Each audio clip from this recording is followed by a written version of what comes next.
Hi mga preni! Ako muna'y nagbakasyon din sa lugar ng aking mga inay at tatay sa Lubo, Batangas. At ako'y magluluto ng pinalagitik na itik. Kayo bagahoy nakatikim na nito? Kung hindi pa ay siya'y panoorin nyo at malay nyo naman ay magustuhan nyo rin. And this is Fanny from Fanny's Cookery. Ayan, at akin ang bitbit ang malaking itik. At ang bigat ha. Ito ay galing pa sa Mindoro at isinakay pa ng bangka, dala ng nanay ko. Hihiwain ko lang ito into pieces.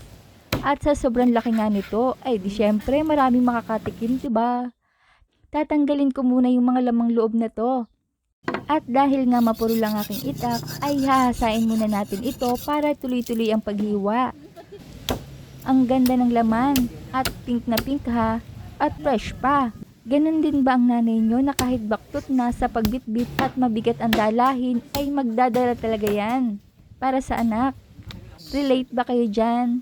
Kaya naman, dapat hindi nawawala ang pagmamahal natin sa ating mga magulang. Dahil sila naman ang dahilan talaga kung nasa naman tayo naroroon ngayon. Ayan, after 100 years ay natapos na ako. Gigil na gigil ako niyan. Pero carry pa yan, Diyos ko, sanay na sanay tayo dyan sa hirap. Basta't naman gusto mo yung ginagawa mo, ay walang salitang hirap. At syempre, isasama din natin dito ang leeg at ulo. Tatanggalin lang natin yung mga tuka na to. Sayang din yan, baka mahal kaya ng itik.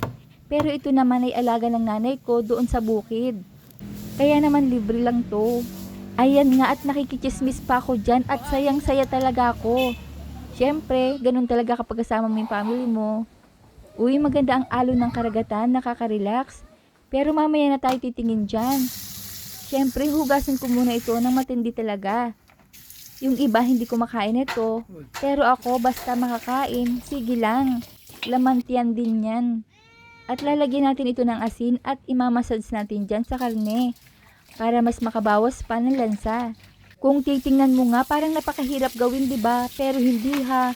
Para ka lang ding nagkakatay ng manok. Yun nga lang, triple ang laki nito.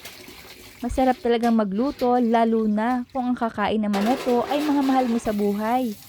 Tapos yung sarap na sarap pa sila ha. Kagaya nitong si Muning umiiyak na, mukhang gutom na siya. At dito ko nga pala ito lulutuin sa DIY lutuan.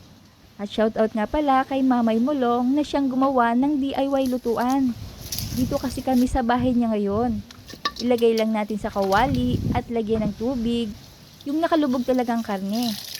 Takpan at pakuluan ng 1 oras o higit pa hanggang sa lumambot na ito. Alam nyo ba, napakasarap talaga dito dahil tabing dagat at dinig na dinig ang hampas ng alon sa dalampasigan.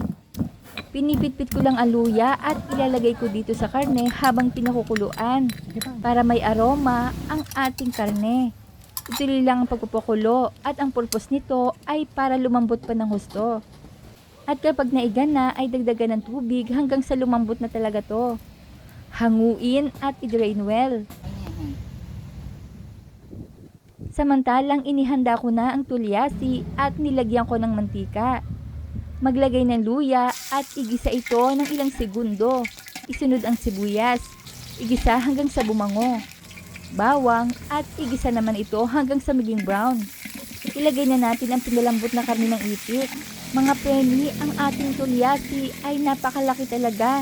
Kaya ayan tuloy yung malaking itik natin ay mukhang kumonti na.